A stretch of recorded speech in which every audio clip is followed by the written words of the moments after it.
Si vous avez cliqué sur la vidéo, c'est que vous vous demandez comment fonctionne un ordinateur, et je vais donc répondre à cette question dans cette vidéo.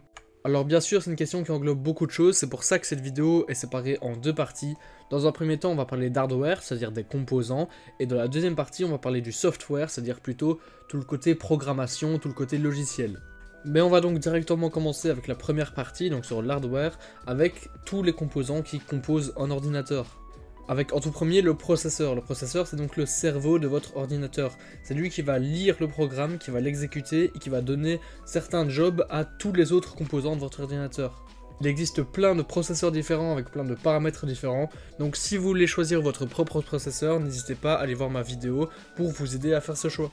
On va maintenant passer au composant suivant, la carte graphique.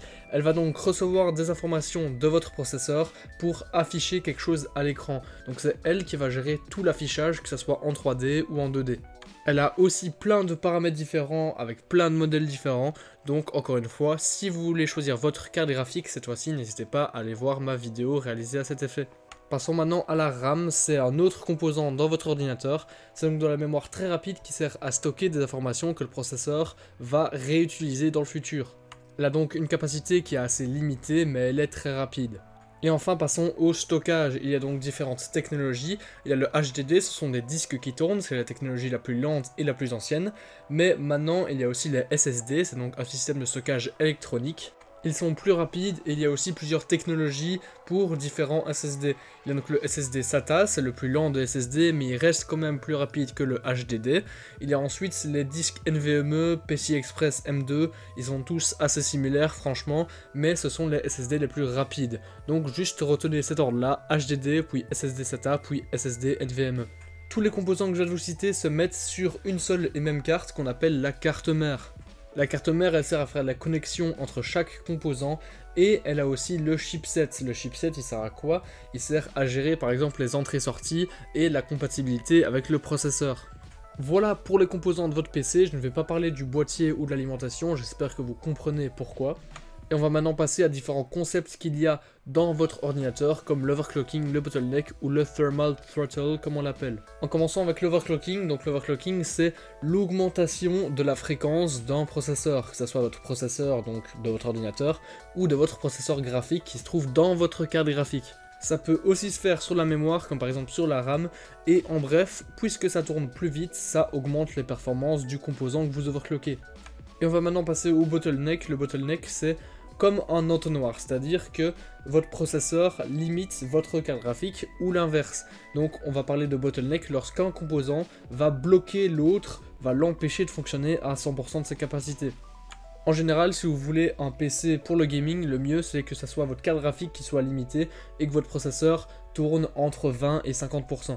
Ce n'est bien sûr pas grave si on excède les 50%, c'est juste que j'essaye de viser quand je fais des configurations PC pour le gaming.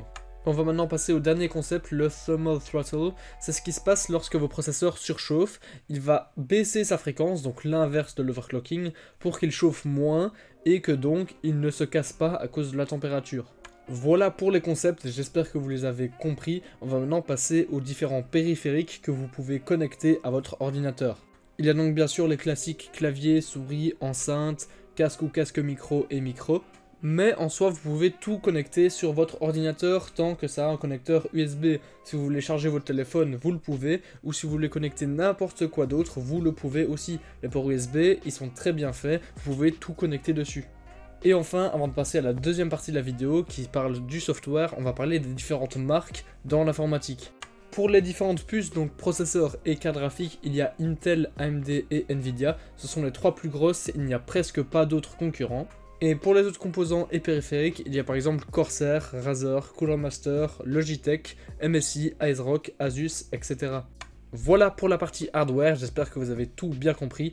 Si vous avez du mal à comprendre un certain concept ou un certain composant, n'hésitez pas à me poser des questions dans les commentaires. On va maintenant passer à la deuxième partie, donc le software, c'est-à-dire les logiciels, la programmation, les OS, etc.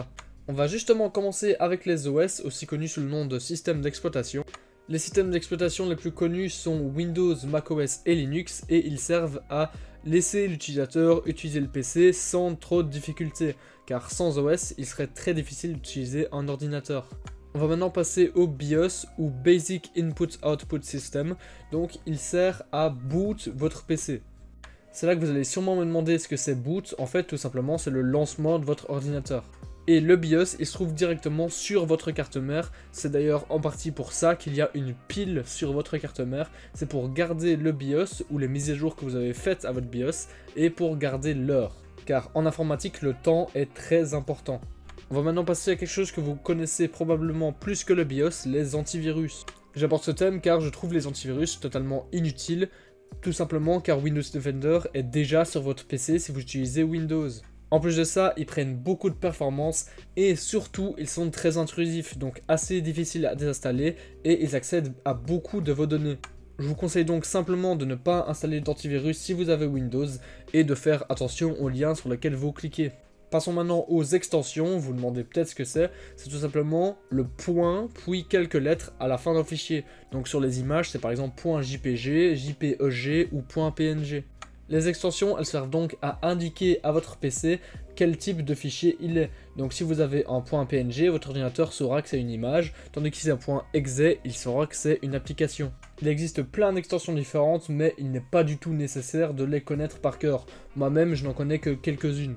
Mais passons maintenant aux drivers. Les drivers, ou pilotes en français, servent justement à piloter les différents composants qui se trouvent dans votre ordinateur. D'ailleurs, généralement, si vous avez une nouvelle carte graphique ou un nouveau PC, on vous dit d'installer les drivers de votre carte graphique pour pouvoir jouer au jeu, car sinon, la carte graphique, elle sait pas trop quoi faire, car elle n'est pas pilotée. Ça sert aussi à Windows de savoir quel type de carte graphique vous avez et quoi faire avec.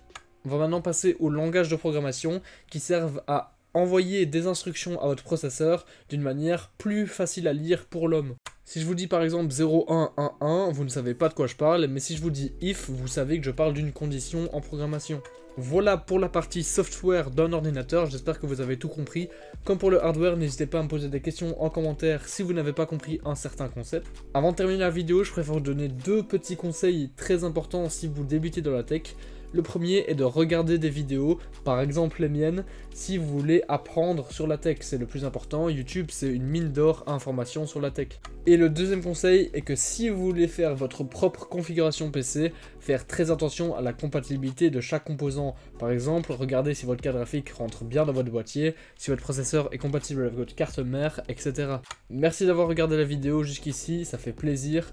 N'hésitez pas à liker et à vous abonner si vous avez apprécié la vidéo. C'était Jonas, ciao.